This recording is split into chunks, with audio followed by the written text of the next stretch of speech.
3 erros que estão te impedindo de atrair alunos de aulas particulares com o Instagram. Esse é o 3º episódio da série em que eu te ensino a transformar o seu Instagram numa vitrine estratégica capaz de atrair alunos de aulas particulares e gerar um faturamento de 3 a 10 mil reais por mês com as aulas particulares. Nos episódios anteriores, você aprendeu como ajustar sua foto do perfil e como montar uma bio que comunica com clareza. Agora, a gente vai descer um degrau mais profundo. Quais são os erros no seu conteúdo que afastam as famílias? E o que você precisa postar no lugar para poder se tornar uma professora desejada e que as famílias queiram contratar. E antes da gente seguir, já se inscreve aqui no canal, ativa o sininho, assim o YouTube te avisa sempre que eu postar um conteúdo novo que pode transformar a sua forma de atrair alunos com aulas particulares e ganhar de 3 a 10 mil reais por mês. Erro número 1, falar com professoras e não com famílias. Tem muita professora que posta conteúdo como se tivesse um grupo de estudo. Fala de metodologias ativas, usa termos técnicos, mostra estratégias que só quem é da área vai entender. Mas a mãe que te segue, ela não quer aprender pedagogia. Ela quer resolver um problema, porque ela tá cansada de chegar em casa do trabalho e ter que brigar pro filho fazer a tarefa de casa. Ela se sente culpada por não dar conta de ensinar e por dentro ela só queria mais tempo de qualidade com o filho, sem precisar surtar com as demandas escolares. Por isso que se o seu conteúdo não deixa claro que você é capaz de tirar esse peso das costas da mãe, ele simplesmente será ignorado. Porque ela não vê você como uma solução, ela vê você como mais uma professora aqui no Instagram falando para outras professoras. O que fazer então? Criar conteúdos que falem diretamente com essa mãe que tá por aqui, tá no limite. Ela se sente culpada por não conseguir ensinar, ela se sente sozinha lidando com as tarefas de casa, com os estudos para as provas, ela tá preocupada com a autoestima do filho que vem tirando notas baixas, e você precisa mostrar que você entende essa dor. Você precisa mostrar que o que ela vive não é falha como mãe, é sinal de que ela precisa de um apoio profissional, que no caso é você. Olha só, eu vou te dar um exemplo prático. 3 sinais de que o seu filho precisa de apoio escolar e você não precisa carregar isso sozinha. Esse é um tema. Outro tema, como uma professora particular pode transformar as suas noites de estresse em tempo de conexão com o seu filho. Esses são os tipos de post que fazem a mãe parar, respirar fundo e pensar, é disso que eu tô precisando. Erro número 2, esse as professoras amam, mas cuidado, é quando você posta um monte de data comemorativa sem intenção. Gente, eu sei que nós professoras adoramos uma data comemorativa, a gente cresceu dentro da escola valorizando cada momento do calendário pedagógico. E é natural querer levar isso também pro Instagram, mas quando a gente assume um perfil profissional, quando a gente quer que esse perfil traga alunos, essas datas precisam entrar com propósito, não só por tradição. O que eu quero que você entenda é o seguinte, não é sobre não postar mais datas comemorativas, é sobre perguntar antes de postar. Esse conteúdo vai ser útil para quem me acompanha? Vai informar, vai acolher ou vai gerar identificação com as famílias? Vai mostrar como eu atuo como professora particular? Porque se a sua postagem da data comemorativa não cumpre nenhum desses papéis, ela corre o risco de passar batido. Ou pior, ocupar espaço no seu feed sem gerar nenhuma conexão. Quer ver um exemplo? Vamos pegar uma data comemorativa muito importante, muito sensível, que é o Dia Mundial do Autismo. Essa é uma oportunidade de você mostrar, não só que respeita, mas que atua com consciência e preparo com os alunos que estão dentro do espectro autista. Então, ao invés de você só colocar uma arte azul com frases respeite a diferença, Dia Mundial do Autismo, você pode transformar isso em um conteúdo educativo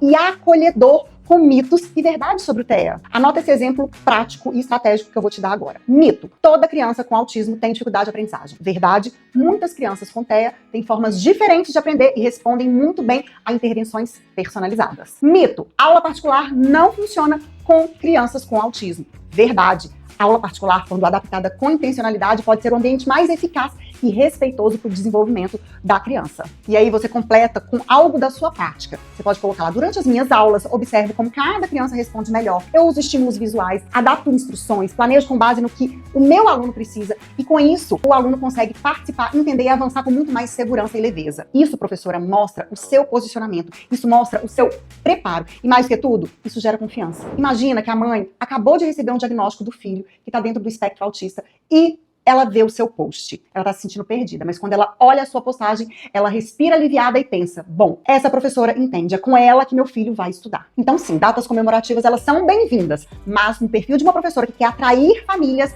elas precisam vir com intenção, com entrega, com estratégia, porque aí elas não só informam, mas elas também te posicionam, te conectam e encantam com as famílias que te seguem. Agora anota esse 3º erro para você nunca mais cometer. Parece um erro pequeno, bobo, mas que te distancia das famílias, que é quando você você posta uma atividade linda, uma aula cheia de recursos e não explica o que está acontecendo ali. Você grava o seu aluno usando tampinhas, jogando um dado colorido, jogando um jogo pedagógico, traçando uma letra e posta. Mas sem legenda, sem título, sem explicação. Para a professora que vê essa postagem, pode ser até interessante, porque ela vai entender o que está acontecendo ali. Mas para a mãe, aquilo parece só uma brincadeira. Ela não entende que aquilo tem um propósito pedagógico por trás, que foi pensado com base numa necessidade daquele estudante. E uma vez que ela não entende, ela não vê valor.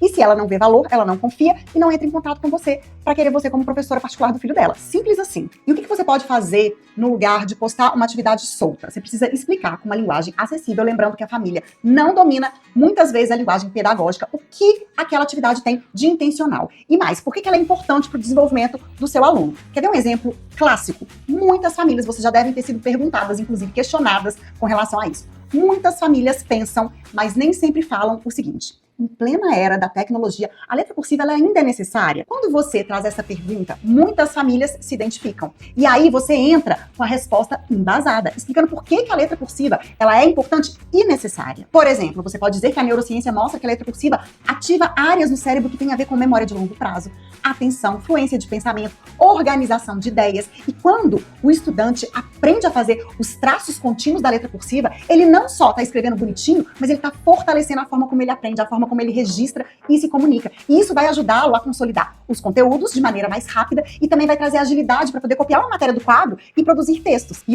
inclusive aqui, se você tiver um exemplo de um aluno, mostra esse exemplo. Esse tipo de conteúdo, gente, gera interesse na família, faz ela sentir que aprendeu algo de valor com você, com o seu conteúdo. Lembra de uma coisa, professora, o seu conteúdo ele precisa falar menos de você e mais sobre a mãe que te procura. Ela precisa se enxergar no que você posta. Ela precisa pensar, nossa, essa professora entende exatamente o que eu tô passando e as dúvidas que eu tenho. E mais, quando você mostra para essas famílias que você entende a dor delas, que você pode gerar resultados, que você pode ajudar, que você já fez isso por outras crianças e por outras famílias, você deixa de ser só mais uma no Instagram e passa a ser a solução que aquela família estava buscando. Agora me conta aqui nos comentários qual desses erros você já cometeu e o que você vai mudar a partir de hoje no seu conteúdo. E no próximo episódio eu vou te mostrar como usar o botão de impulsionamento no Instagram de forma estratégica, sem desperdício de dinheiro, para transformar suas postagens em um canal direto de captação de alunos.